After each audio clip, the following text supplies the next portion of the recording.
Paz do Senhor, pessoal. Vamos dar continuidade aos nossos comentários que estávamos fazendo acerca dos livros do Antigo Testamento e mais especificamente do Pentateuco, tá ok?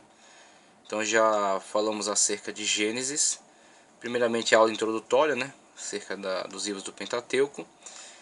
Tratamos acerca de Gênesis, de Êxodo e agora vamos direto para o livro de Levítico. Foi tratado Levítico. O texto principal, o texto áudio, né, elegido aqui pelo teólogo para o livro de Levítico fala a toda a congregação dos filhos de Israel e dize-lhes: santos sereis, porque eu, o Senhor vosso Deus, sou santo. Então o versículo chave escolhido aqui pelo teólogo foi Levítico 19:2. Então falando acerca do livro de Levítico, tá ok?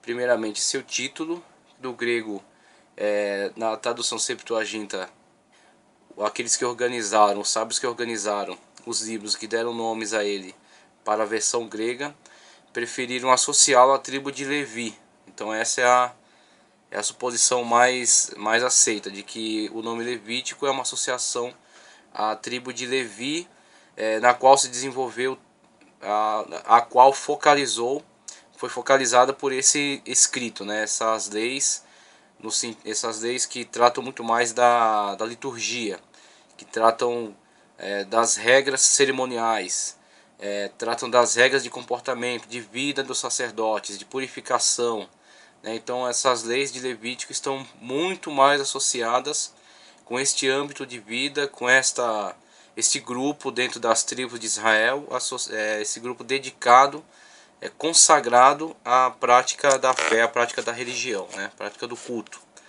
Então os tradutores cunharam esse nome em associação a essa tribo, a tribo de Levi. Mas o título original hebraico desse livro é Vaikra, que significa e chamou. Sefer Torah Kohamim também é um nome dado a este livro pelos sábios rabinos, que associam esse livro mais ao âmbito dos sacerdotes, que são aqueles que governam dentre essa classe religiosa, aqueles que têm poder de comando, de decisão.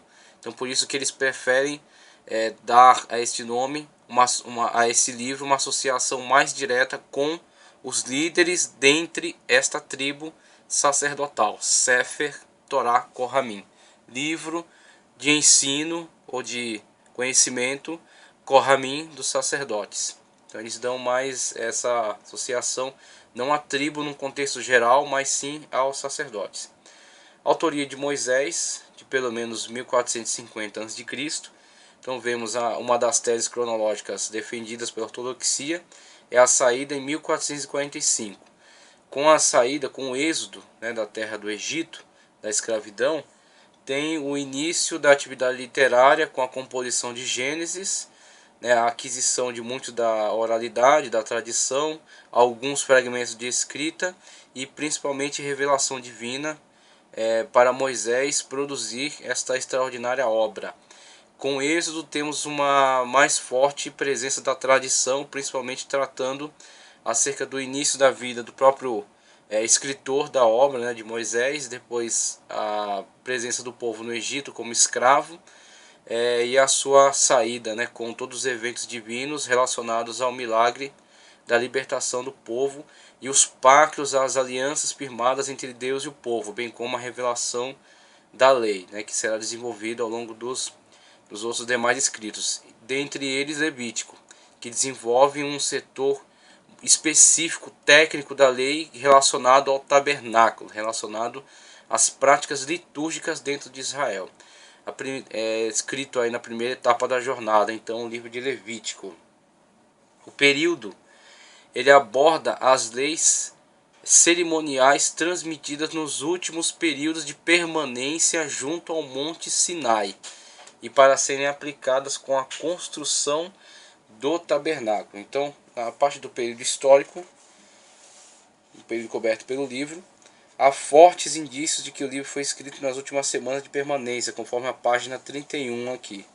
Então essa é a focalização de época coberta aí pelo pelo texto. Presume-se que Êxodo foi concluído com a ereção do tabernáculo, o qual foi construído de acordo com o modelo que Deus dera a Moisés.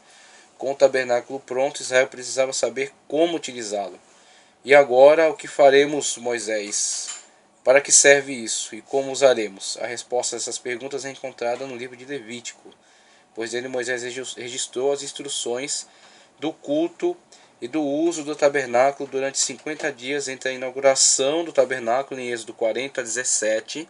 Então, com a revelação de Deus em relação aos detalhes de como seria produzido esse tabernáculo, esse local designado para o encontro do povo com Deus, né, a apresentação dos sacrifícios, das ofertas, né, e a purificação do povo diante da santidade divina. Então, em Levítico é transmitido aí as especificações em relação à forma de construção, de produção desse tabernáculo.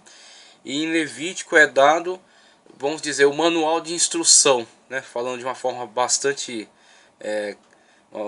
comum, né? É dado o manual de instrução, o que fazer, como utilizá-lo, como viver de uma forma santa e associada a este tabernáculo, como exercer o sacerdócio, quais são as dificuldades, quais são os problemas, quais são os riscos, os cuidados que devem ser tomados, né? Todo o referencial de atitudes positivas que devem ser tomadas em relação ao ministério. Então é orientado, transmitido orientação em relação aos sacerdotes, em relação aos demais servidores do tabernáculo, né, aos levitas em geral, cantores, carregadores, sumos sacerdotes, sacerdotes. É transmitido todo o código de leis referente a esta classe, referente a este tema. Então, dentre os desenvolvimentos legais que vão haver no Pentateuco, este é especificamente voltado para as questões relacionadas ao tabernáculo. O versículo-chave que já lemos. O tema é a santidade, o tema principal é santidade, está presente nesta obra do começo ao final dela, está bastante presente. E aí temos algumas divisões que vão especificar algumas tratativas, né? Então tem algumas divisões que vão falar acerca de sacrifício, alguma narrativa acerca dos sacerdotes para dar a referência de como foi a consagração, de como foi a escolha, alguma coisa que vai falar acerca de situações práticas, né, que especificam sobre impureza, pureza, formas de purificação, coisas abomináveis. Então o livro não tem uma divisão assim muito lógica, ele tem sim uma divisão que vai tratar de assuntos pertinentes. Então, por exemplo, na primeira divisão, Levítico 1 ao 7, normas dos sacerdotes. Então vai normas gerais, especificando acerca de muitas coisas que são importantes, são fundamentais para o exercício do sacerdócio. Inclui as normas referentes ao sacrifício, suas categorias e as partes destinadas aos sacerdotes. Estabelece-se que o donativo sagrado oferecido a Deus pode ser animal ou vegetal, flor de farinha de trigo, azeite, vinho e incenso. Se animal, chama-se geralmente corban, e se vegetal, minchá. As ofertas vegetais são muitas vezes apenas um complemento dos sacrifícios animais. Então, trata disso a primeira divisão. É acerca de regras gerais, especificando os tipos de sacrifício, designando cada sacrifício para a sua ocasião, e acerca do sacerdote, seu comportamento em relação ao sacrifício, o que é parte deles, onde eles participam com isso, né, e como exercem essa função que trata dos sacrifícios. A segunda divisão, Levítico 7 ao 10, narração da consagração do sacerdócio. Então um pouco de uma questão narrativa aí, mostrando para nós, deixando registrado para a posteridade como se deu a eleição desses sacerdotes. A segunda parte, capítulo 7 ao 10, tem caráter completamente diferente, sendo mais uma narração histórica da consagração de Arão e dos sacerdotes, que também inclui uma exposição dos direitos e deveres individuais. A terceira, Levítico 10 ao 16, normas de pureza impostas aos sacerdotes. terceira parte, capítulo 10 ou 16, refere-se às normas de pureza impostas aos sacerdotes. Não se trata de leis propriamente ditas, mas sim de um ritual e cerimonial que regula minuciosamente o culto e lhe dá ordem e dignidade. Os rituais aqui mencionados têm um notável sentido moral, que é preciso entender se quisermos apreciar o justo valor das vastas e detalhadas disposições que quase sempre parecem ser de caráter demasiadamente prático para que tenha algum valor ético. Então, com esta parte, vemos que é transmitido de uma forma muito prática, de uma forma muito clara, muito sucinta, qual é o que é esperado dos sacerdotes. Então, isso foi de uma forma bastante inteligente, foi colocado ali num plano prático, para que não haja margem para deduções, né? Para que fiquem aí, poderia se fazer dessa forma, não poderia, poderia ser de outra forma, poderia ser diferenciado, modificado. Não, é passado ali de uma forma bastante prática para que o conhecimento seja absorvido e seja praticado. Agora, claro, ao tratar desse tipo de área, de setor, muito relacionado às práticas do tabernáculo e a esta época, a este contexto de vida, tem-se necessariamente um grande distanciamento deste contexto para o nosso, principalmente nós que hoje vivemos debaixo do tempo da graça, que temos todas essas práticas e essas leis, esses cerimoniais, essa liturgia, temos isso tudo realizado na pessoa bendita de Cristo Jesus, que é o nosso sumo sacerdote, foi ele mesmo, o sacerdote e a oferta. Então ele dá uma plenitude da sua realização, todo o tabernáculo, todo o sacerdócio levítico, todas as leis referenciais, litúrgicas, todas as práticas de sacrifício, tudo isso sobra para nós, chega para nós como uma representação simbólica daquilo que foi literal em Cristo Jesus. Então isso foi literal para a sua época e era exercido na sua época, mas para nós chega como simbólico e realizado em Cristo Jesus. Simbólico não significa imaginário, mas simbólico significa representativo. Então, tudo isso que era literal para a sua época e que funcionava na sua época, para nós é representativo somente. Então representa a purificação, representa a santificação, representa a consagração a Deus. Tudo isso que é literal na sua época chega para nós representativamente realizado literalmente na vida de Cristo Jesus. Jesus sim viveu literalmente todas essas situações aqui descritas no livro de Levítico, no livro de Êxodo. Tudo isso estava voltado para ele, representava quem ele viria a ser, o que ele viria a realizar, tudo aquilo que ele iria cumprir na sua própria vida. Então, essas leis, por mais que estejam descontextualizadas em relação à nossa vida atual, elas estão presentes no ministério sacerdotal de Cristo Jesus, que era superior ao ministério levítico, conforme abordado no livro de Hebreus, né? Que Jesus é sacerdote conforme a ordem de Melquisedeque, uma linha sacerdotal eterna, que não tem princípio nem fim de existência, não tem genealogia, e para a qual Abraão pagou o dízimo, sendo Abraão o ancestral de Levi. Então Levi em Abraão pagou o dízimo a Melquisedeque e Cristo é sacerdote conforme a ordem de Melquisedeque. Então temos que todas essas práticas, essa liturgia está realizada em Cristo Jesus. Então olhamos para ela não como algo diretamente relacionado à nossa prática de vida, mas algo que é representativo para nós em relação ao grande ministério sacerdotal exercido por Cristo Jesus. A quarta divisão, que vai dos versículos 17 ao 26, livro da santidade. A última parte, 17 a 26, pois o capítulo 27 é um apêndice sem nenhuma relação a ela, recebe pelos judeus comumente o nome de livro de santidade. E está indicado pelos críticos modernos com um H, ou seja, com a letra inicial da primeira letra inglesa de Holiness Book, livro sagrado ou santidade.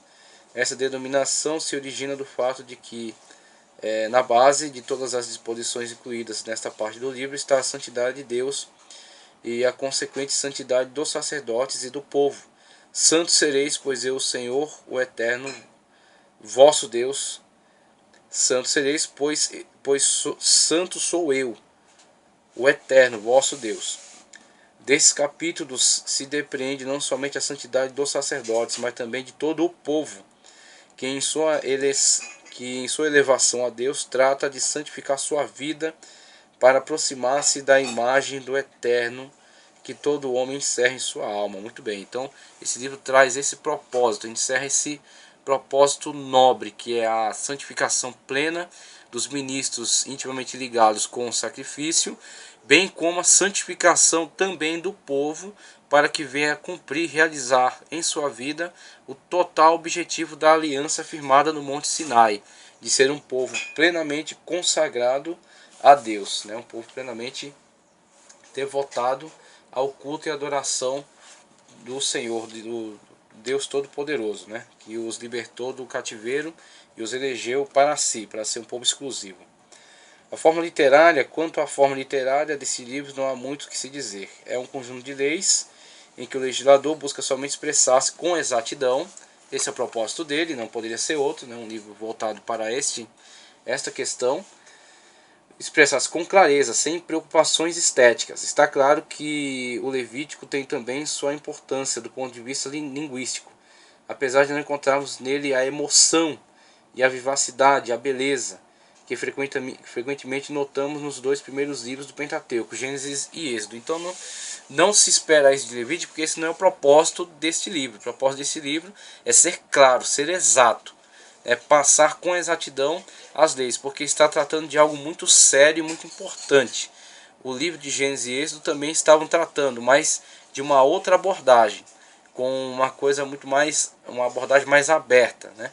Uma vez que aquelas narrativas apontam, né, para o caminho, apontam para o referencial de como Deus agiu em relação à criação, como foi o desenvolvimento da humanidade, algumas situações históricas, mas aqui estamos tratando especificamente de leis que vão reger a prática sacerdotal, de sacrifício, de adoração, de culto, né, de santificação do sacerdote, do povo.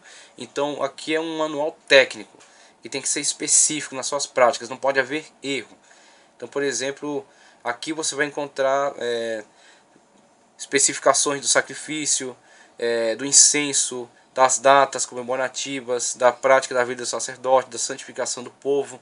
Então, algo muito prático, narrado de uma forma muito exata. Então, esse é o principal propósito de Levítico. E vemos o grande valor dele para nós, na nossa vida hoje, mesmo com um contexto tão distanciado, quando olhamos para Levítico e vemos a realização dele na vida sacerdotal de Cristo Jesus, o nosso Senhor, o nosso Salvador e o nosso sumo sacerdote. Então, esse livro, o livro de Levítico, com certeza é importante para nós e é importante que nós conheçamos este livro.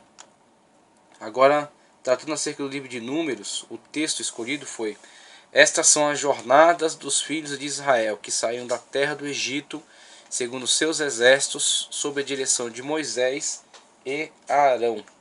Então, o texto, versículo-chave, que está em Números 33:1. Este é o livro de Números. Livro de Números. O título grego dado a ele é Aritmoi, né, que em grego é Números, mas o título hebraico é Hamidbar, no deserto. Então, alguns títulos de livros do Pentateuco no original são tirados de frases iniciais ou de frases importantes dentro do livro. Em alguns casos, os rabinos atribuem nome que entende que está mais ligado ao seu conteúdo, ao seu significado, né? Como o livro que vimos agora, que acabamos de ver, o livro de Levítico, aos quais os rabinos dão um nome associado ao sacerdócio, né? Sefer Torah Kohamim. Mas o livro de Números recebe esse título, é Hamidbar.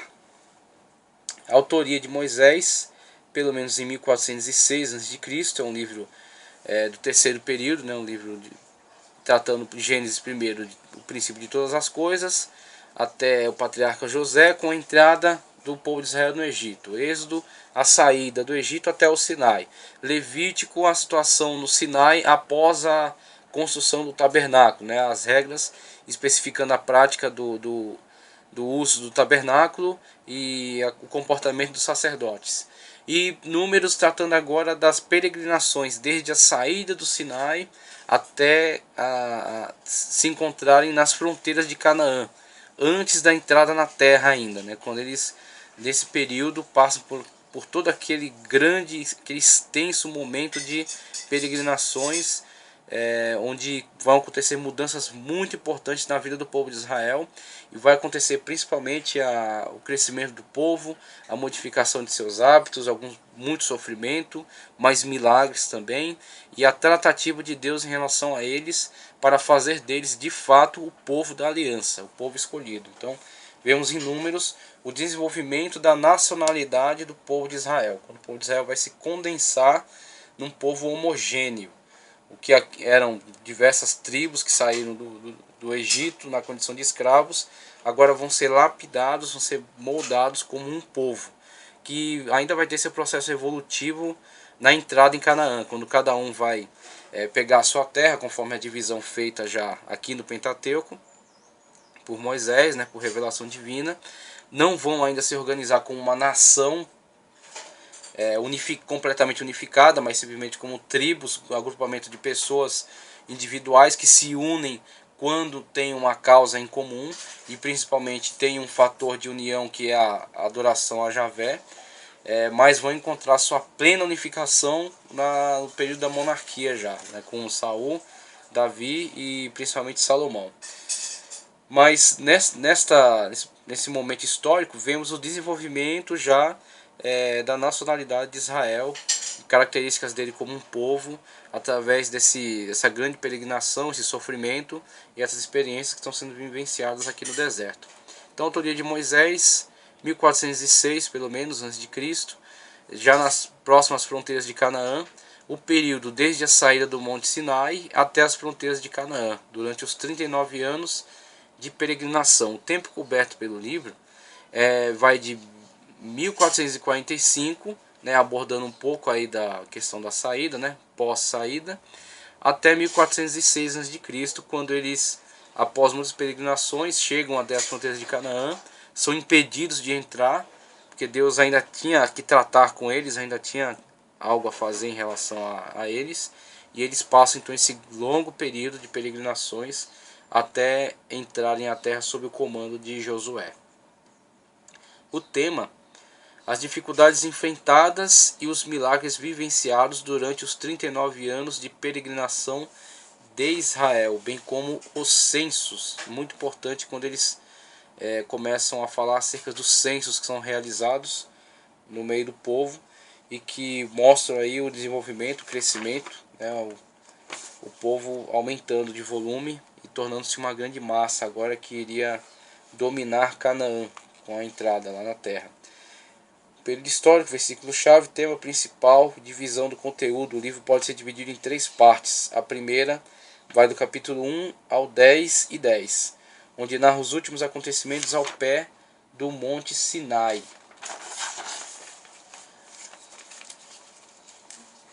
E as diferentes decisões tomadas por Moisés antes de realizar sua longa travessia pelo deserto. Nos capítulos 1 e 2 encontramos ainda os censos das diversas tribos, nas quais, como dissemos antes, deriva o título grego do livro.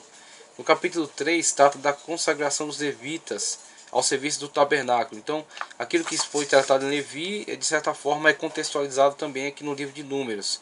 O contexto da consagração do sacerdote em relação às demais narrativas tratando acerca do povo em geral. Consagração dos levitas ao sacerdote ao serviço do tabernáculo. No capítulo 5 ao 7 voltam a ser enunciadas as diversas leis sobre os doentes, os contaminados, sobre os pecadores e sobre o voto do nazireado. Então, coisas relacionadas à vida do povo, né? Aquilo que afeta diretamente a vida do povo nesse período de peregrinação ao longo do deserto. Acerca do nazireu, ele fala que ele dá aqui alguns dados importantes. Considerava-se o nazireu pessoa sagrada e às vezes colocado no mesmo nível dos profetas. Não devemos confundir os Nezirim, nazireus, e os Nezirut com os nazarenos, nome dado pela Epifania aos membros de uma seita judaica pré-cristã além do Jordão, os quais negavam que a lei do Pentateuco fosse promulgada por Moisés. não faziam sacrifícios e não comiam carne de animais. O nome de nazarenos designou também os judeus que foram precursores do cristianismo. Então, algumas raízes, mas que têm significados completamente diversos, né? Então, nazireu, que está associado a essa consagração de uma pessoa, uma plena consagração de uma pessoa a Deus durante um período de sua vida, que é descrita aqui no livro de Êxodo, né? E que é uma instituição importante em Israel, que inclusive o nazireu é equiparado a um profeta. E vamos ter casos aí de livros posteriores, livros da área dos históricos, onde trata de alguns juízes que foram também nazireus, que foram completamente consagrados a Deus. Dentre eles o caso de Sansão, mesmo que Sansão não tenha tido lá uma vida de consagração referencial, né, muito dedicada, mas ele foi consagrado como nazireu. E aí tem a diferenciação entre nazireu, Nezirut, que é uma seita que viveu perto da época do cristianismo, né, perto da época do nascimento de Cristo, e que negava que a lei de Moisés fosse, que a lei do Pentateuco fosse promulgada por Moisés, e nazarenos, que está associada já à época de Cristo, Cristo tendo crescido, mesmo tendo nascido em Belém, cresceu em Nazaré, e os seus seguidores durante um tempo foram chamados nazarenos. Então o cristianismo teve essa primeira designação. Antes de serem chamados cristãos, eles eram chamados nazarenos, por serem associados a Jesus de Nazaré. A consagração do tabernáculo está no capítulo 7 do livro de Números, com uma lista detalhada de diferentes oferendas e sacrifícios. O capítulo 9 também está a ordem da festa do Pessac, da Páscoa, que foi fundada em terras egípcias ainda, né? No 10, os últimos conselhos antes da partida. Assim termina a primeira parte. A primeira parte tem todo esse contexto importante, né? Na segunda, números 10 até 20, 13, acontecimentos no deserto durante a peregrinação. Então, diversos acontecimentos. Por exemplo, aqui, dentre os acontecimentos importantes, rebeliões contra Moisés, perjúrio de Miriam e Arão, envio de exploradores à terra de Canaã, rebelião de Coré, muitos relatos, muitas coisas importantes que acontecem, que vão ser fatores de transformação na vida do povo de Israel, experiências de Israel com Deus, tratativas de Deus em relação a este povo, modificação dos hábitos dele, a formação de uma fé nacional, através desse sofrimento, através destes milagres realizados, através dessa tratativa de Deus, através desta forma de relacionamento do povo com Deus. Então, muito vai sendo expressado nesse povo em relação à revolta, à rebelião, e muito vai sendo modificado por Deus em relação à sua forma de lidar com esse povo, né? Inclusive também através do sofrimento, a peregrinação, as situações de risco, as situações de fome, quando eles então têm que confiar em Deus e Deus manda a provisão. Então, com esse desenvolvimento no livro de Números, vemos aí a forma como Deus lapidou este povo, até obter dele um povo que pudesse introduzir na terra de Canaã, um povo que fosse seu. Os capítulos mais importantes dessa última parte vão do 22 ao 24, onde se relata a história de Balaque e Balaão. A importância deles é tão histórica como literária. De fato, os 4 oráculos pronunciados por Balaão são um ótimo exemplo da poesia hebraica. Neles se cantam as glórias de Israel, ligando motivos nacionais religiosos e mostrando o triunfo da religião de Israel no meio do profetismo. Esses cantos, assim como um relato poético escrito em 21:14, parecem fazer parte de uma coleção já existente e conhecida com o nome de Sefer Milkamot Adonai, o livro das batalhas do Eterno. A esses oráculos seguem-se diversas lutas dos filhos de Israel contra grandes inimigos do deserto, enquanto as tribos de Ruben, Gade e metade de Manassés encontram sua morada na Transjordânia, do lado direito do Rio Jordão. Também esses últimos acontecimentos do livro estão mesclados com outras leis. Então temos aí outro tipo de narrativa, outro tipo de de abordagem, né? Diferentemente do livro de Levítico, temos aí o livro de Números, né? O livro de Números que traz essa coisa mais dinâmica das peregrinações, das dificuldades, das vitórias, né? Do ensinamento de Deus, da forma como Deus trabalhou com este povo. Outra coisa também que queremos mencionar aqui, na terceira parte de Números, capítulos 20, versículo 14 até 30, 13, são relatados os acontecimentos de Cádiz até a chegada às margens orientais do Jordão, bem como as lutas com povos que tentaram criar obstáculos ao avanço dos filhos de Israel. No capítulo 21 é narrado um fato muito importante, a criação de uma serpente de bronze como antídoto às mordidas das serpentes, 21:8. Esta recordação parece ser de origem idólatra, mas não é. É o que causa estranheza em muitos críticos, é que figure com Moisés e esteja apoiado por ele mesmo. O Senhor nos faz saber que aquela serpente de bronze simbolizava, em João 3,14 ele menciona, simbolizava ele mesmo. Pois o veneno, o pecado da serpente rastejante, a serpente horizontal, só poderia ser neutralizado pelo poder do antídoto, daquele que era simbolizado por ela, né, Jesus. Então vemos aí o símbolo e o simbolizado. Então vemos que a serpente de bronze levantada aí durante as peregrinações e que causa estranheza em muitos críticos ao ver que Moisés estava na verdade tirando todos os símbolos idólatras de Israel, e agora ver essa manifestação de uma representação em bronze, né, que era apoiada pelo próprio Moisés, mostra algumas questões do caráter revelacional, coisas que surpreendem, que só podem ser entendidas se forem observadas do ponto de vista da revelação divina, da direção do Espírito Santo nesta revelação. Vemos que só poderia ter sido tolerado esse tipo de manifestação se ela fosse objetivamente conduzida pelo Espírito Santo. Foi o Espírito quem revelou a Moisés a necessidade desta prática, a necessidade desta atitude, de se levantar esse objeto de bronze que tinha essa figura da serpente, e que ao olhar para ele, aqueles que eram picados por serpentes durante a peregrinação no deserto ficavam imunes a este veneno. E aí vemos que dentro daquele próprio contexto, mesmo que causasse estranheza, foi aceito, foi realizado, foi praticado, porque foi revelado. E por que foi revelado? Porque era representativo. Aquilo seria extremamente representativo para nós hoje. Jesus menciona este acontecimento em João 3,14. E ao mencionar, ele mostra qual era o propósito. Ele fala, aquilo era o símbolo. Eu estava sendo simbolizado naquela prática. E agora eu realizo o símbolo. E aí Cristo é para nós exatamente aquilo que aquela serpente de bronze foi para os judeus naquela situação.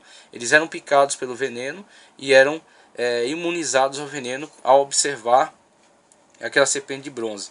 Também hoje, aqueles que são afetados pelo veneno do pecado, ao olhar para Cristo, ao estar em contato direto com Cristo, são imunizados dos efeitos do pecado por aquele que se tornou pecado por nós. Então vemos, o veneno foi levado por ele, esteve presente nele e foi eliminado por ele das nossas vidas. Vemos aí do Pentateuco guarda muitas representações realizadas em Cristo Jesus. Então todos os 5 livros do Pentateuco são relevantes e fundamentais para nós e têm que ser estudados de uma forma muito séria e muito dedicada para que encontremos todas essas pérolas maravilhosas que estão contidas neles. Deuteronômio, vamos para Deuteronômio agora. O texto principal colocado aqui foi: estes são os estatutos e os juízos que tereis cuidado em cumprir na terra que vos deu o Senhor, Deus de vossos pais, para a possuir todos os dias que viverdes sobre a terra. Então o livro, o versículo chave que está em Deuteronômio 12:1. Deuteronômio 12:1. Então primeiramente o título, né? Deuteronômio, título grego, segunda lei. Deutero, né? Nomos é lei e Deutero é segundo. Mas no original hebraico é lhe dado o nome de Devarim, palavras. Autoria de Moisés, aí em pelo menos 1400 a.C., já próximo do final do ministério de Moisés, próximo da transferência da liderança para Josué e a entrada do povo na terra de Canaã. Exceto o capítulo 34, que é de autoria de Josué, conforme é atribuído pela tradição, que trata principalmente acerca da subida de Moisés ao monte, onde morreu e foi sepultado por Deus, não foi encontrado. O tempo escrito nas estepes de Moabe em fevereiro de 1400 ou 1406 a.C.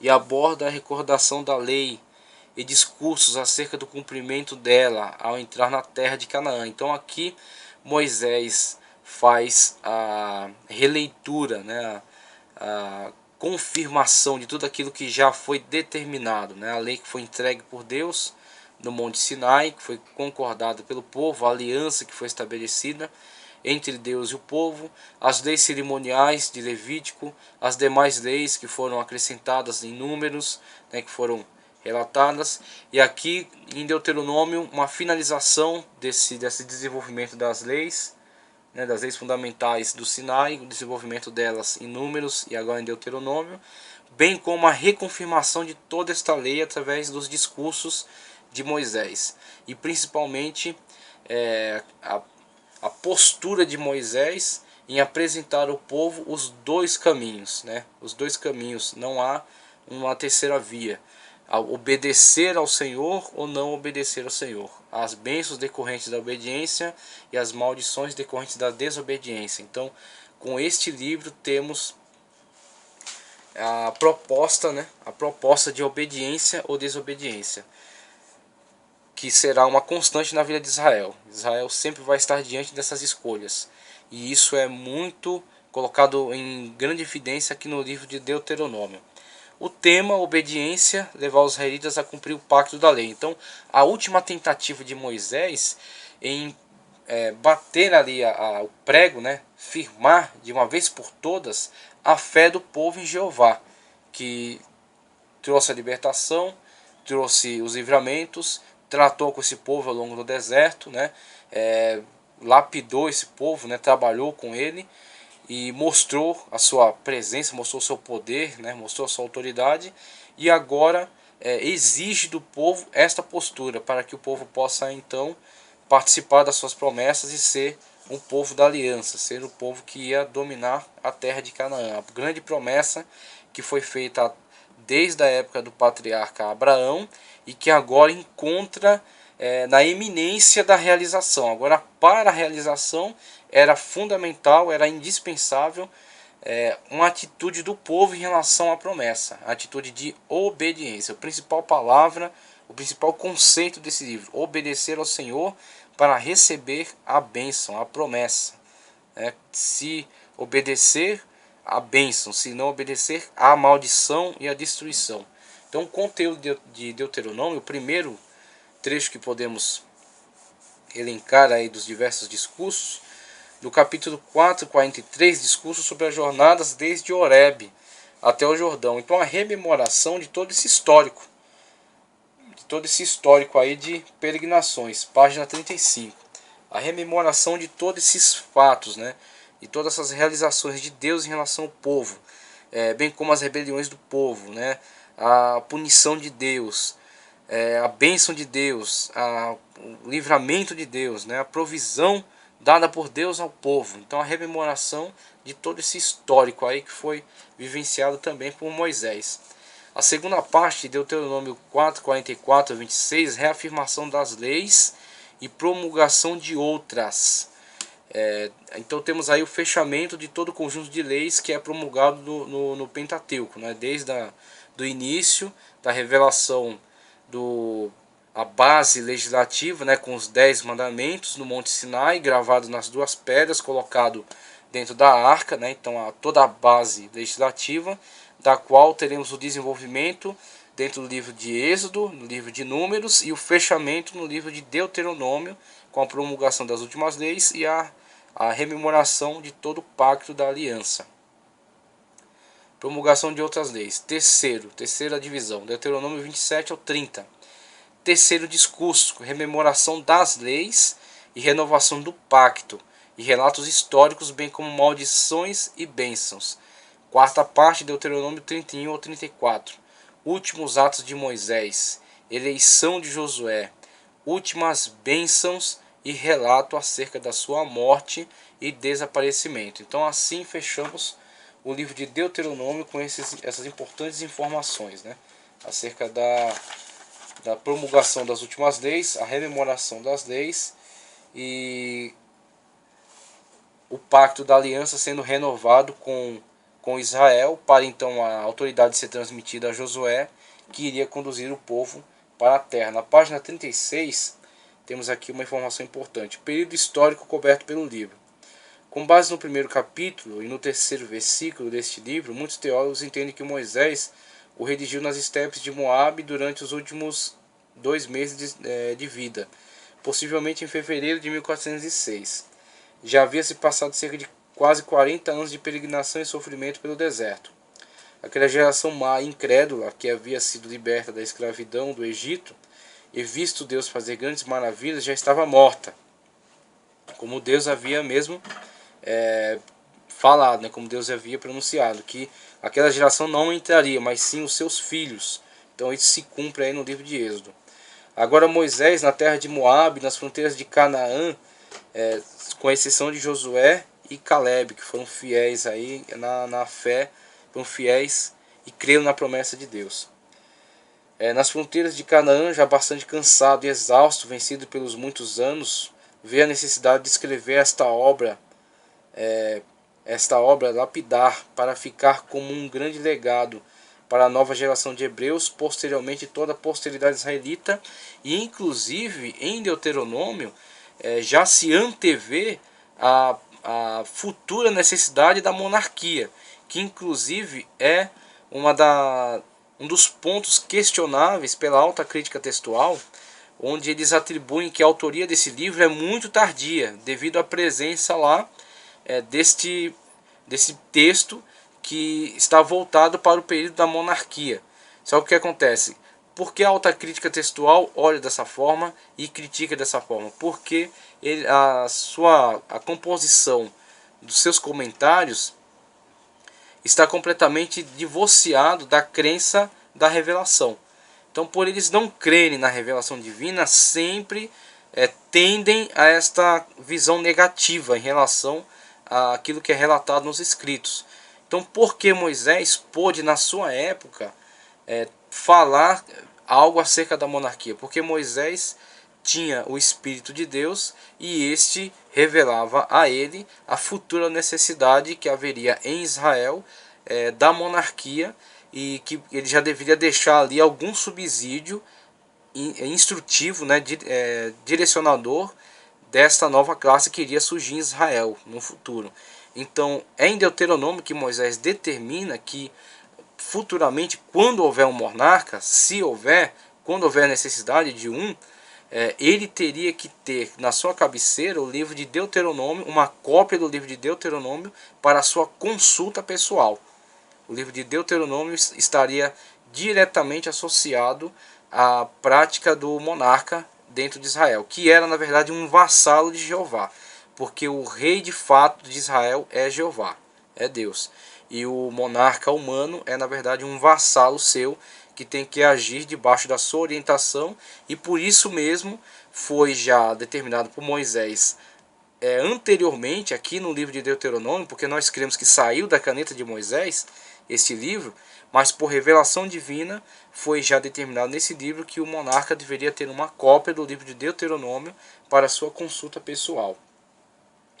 O livro de Números termina com Israel acampado nas planícies de Moabe, onde Israel está prestes a invadir a terra de Canaã. Isto feito, Deuteronômio é uma espécie de discurso, cânticos e conselhos de despedida do grande legislador Moisés, pois nesse livro ele narra novamente, com uma espécie de recordação, os poderosos feitos de Deus e adverte solenemente aquela nova geração contra os pecados dos seus antepassados e os que eles haveriam de enfrentar na terra prometida, pois a terra de Canaã oferecia muitas tentações que para resisti-las o povo precisava de uma legislação bem sólida.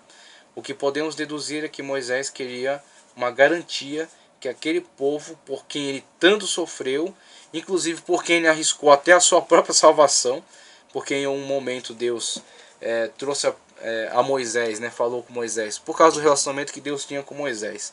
Falou a Moisés que ia destruir aquele povo e ia dar origem a outro povo a partir dele. E aí Moisés, com um ato de bravura, um ato de fé, ele diz: se for para destruir este povo, risque meu nome do livro da vida. E é onde ele propõe para Deus, né, o que será feito do nome de Deus se aquele povo for destruído. Que as nações iam dizer que Deus simplesmente o atraiu para o deserto para os destruir.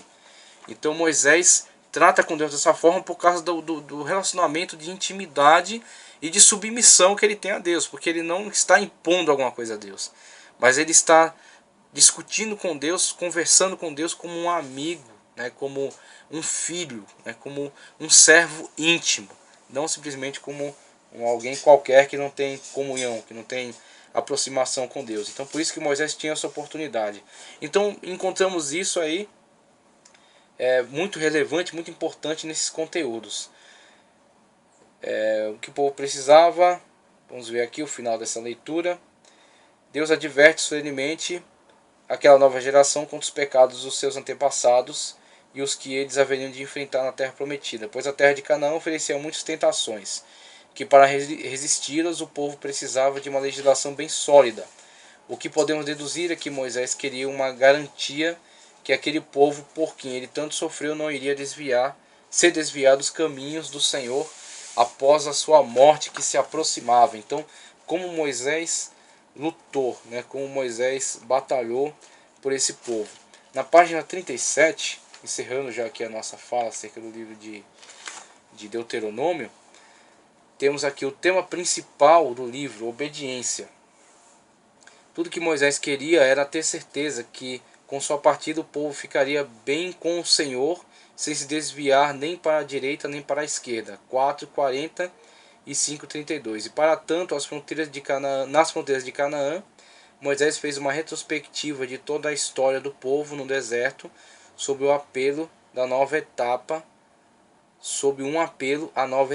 a ser vivida, enfim, na terra prometida. Moisés sabia que o sucesso de toda aquela nova geração residia na obediência, a principal palavra presente nesse livro, obediência a Deus. Então, o desenvolvimento que já passamos aí com relação ao conteúdo, e finalizando comentários aos livros do Pentateuco, na página 38, forma literária do livro. Quanto à forma literária, não é nem narrativa, nem legislativa, mas sim uma forma oratorial, que dá o tom e realça tudo que relata, se aconselha e se ordena.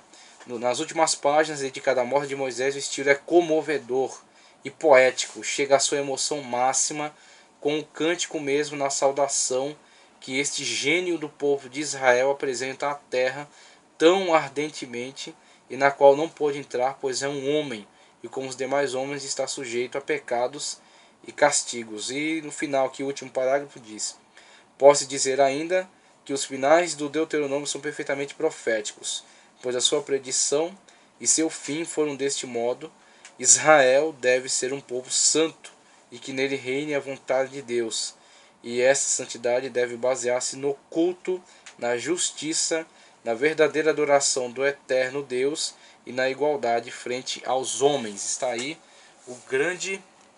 a grande obra, né? O grande tesouro de revelação divina presente no Pentateuco desde Gênesis e findando agora no livro de Deuteronômio, com os últimos discursos de Moisés e as palavras, né, de incentivo, as palavras de alerta, né, as palavras aí de convencimento do povo, não somente de Israel, mas também a nós, porque nós estamos também diante dessas escolhas, o convencimento do Espírito de Deus através da boca de Moisés em relação às bênçãos e à grande vitória que todos nós teremos se escolhermos obedecer a Deus.